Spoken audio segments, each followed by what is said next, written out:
Bismillahirrahmanirrahim. Assalamualaikum warahmatullahi wabarakatuh.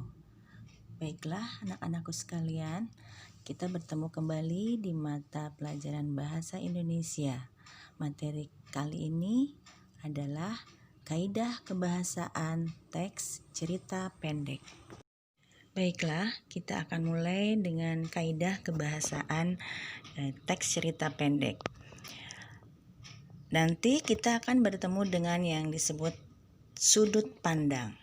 Sudut pandang adalah gaya pengarang dalam bercerita. Sudut pandang ini ada dua, yaitu sudut pandang orang pertama yang ditandai dengan kata aku atau saya, dan sudut pandang orang ketiga. Biasanya ini ditandai oleh nama tokoh atau dia. Kita lihat contohnya. Kampung saya semakin sibuk. Kata saya di sini merupakan sudut pandang orang pertama atau orang kesatu. Kaidah kebahasaan yang kedua adalah dialog. Dialog adalah percakapan dua tokoh atau lebih.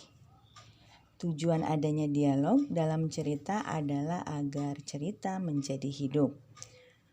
Contoh, tunggu aku ikut denganmu, kataku dengan tegas.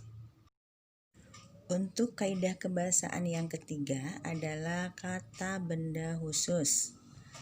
Pilihan kata benda yang bermakna kuat dan bermakna khusus. Nah, di sini kita dalam membuat cerita pendek tentu akan memilih contoh yang lebih baik. Misalnya akan memilih kata kelam bukan gelap. Lalu memilih kata beringin bukan pohon. Kemudian kaidah kebahasaan yang lainnya yaitu uraian deskriptif yang rinci. Nah, ini yang dimaksud adalah deskripsi yang digunakan untuk menggambarkan pengalaman, latar, dan karakter.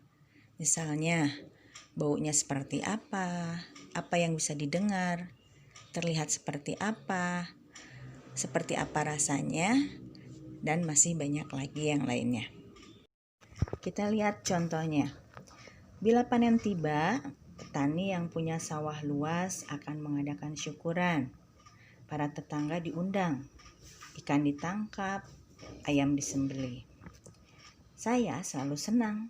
Selain sering dibawa kakek ke tempat syukuran, saya senang dengan hari-hari di sawah. Kaidah kebahasaan yang kelima yaitu penggunaan majas. Majas ini kita sebut juga dengan gaya bahasa. Sebetulnya majas ini banyak macamnya, hanya yang Ibu jelaskan di sini hanya dua majas. Yang pertama, majas metafora. Apa itu majas metafora?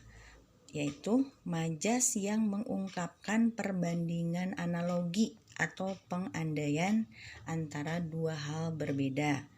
Contoh, dia memiliki hati batu. Contoh yang keduanya, keras kepala seperti lembu. Sekarang kita lihat dengan majas yang lainnya, yaitu majas personifikasi. Apa itu majas personifikasi? Yaitu majas yang mengumpamakan benda mati seolah-olah hidup. Seperti contoh, 1. Awan tertatih-tatih melintasi langit. 2. Kerikil di jalan tampak pucat pasi. Nah, jadi majas ini mengumpamakan benda mati seolah-olah hidup. Kaidah kebahasaan teks cerita pendek yang terakhir adalah pertanyaan retoris. Apa itu pertanyaan retoris? Yaitu pertanyaan yang tidak memerlukan jawaban. Penggunaan pertanyaan retoris ini sebagai teknik untuk melibatkan pembaca. Jadi sebetulnya di sini pertanyaannya itu pertanyaan yang tidak membutuhkan jawaban. Contoh, bagaimana jika kamu menjadi saya? Demikianlah pembelajaran kita mengenai kaidah kebahasaan teks cerita pendek. Sekian dari Ibu. Kita bertemu pada pembelajaran berikutnya. Semoga dapat dipahami dengan baik. Wabillahi taufik wal hidayah. Wassalamualaikum warahmatullahi wabarakatuh.